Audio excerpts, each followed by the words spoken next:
इससे पहले अमेरिकी सदर ने ईरानी बिजली घरों पर हमले 5 रोज के लिए मौखर कर दिए थे। डोनाल्ड ट्रंप ने दावा किया था कि ईरान के साथ 2 रोज से तामीरी बातचीत जारी है, जिसके बाद हमले मौखर करने का फैसला किया है।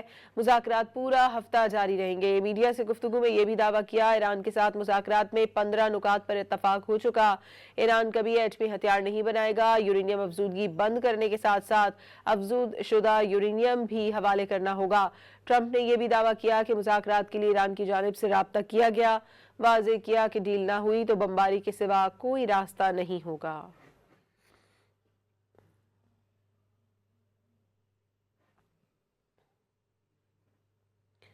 इससे पहले अमेरिकी सदर ने ईरानी बिजली घरों पर हमले 5 रोज के लिए मौखर कर दिए थे। डोनाल्ड ट्रंप ने दावा किया था कि ईरान के साथ 2 रोज से तामीरी बातचीत जारी है, जिसके बाद हमले मौखर करने का फैसला किया है।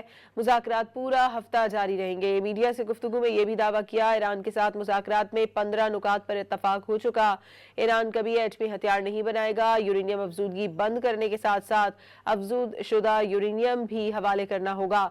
ट्रंप ने यह भी दावा किया कि मुज़ाकरात के लिए ईरान की जानिब से राब्ता किया गया। वाज़ेह किया कि डील ना हुई तो बमबारी के सिवा कोई रास्ता नहीं होगा।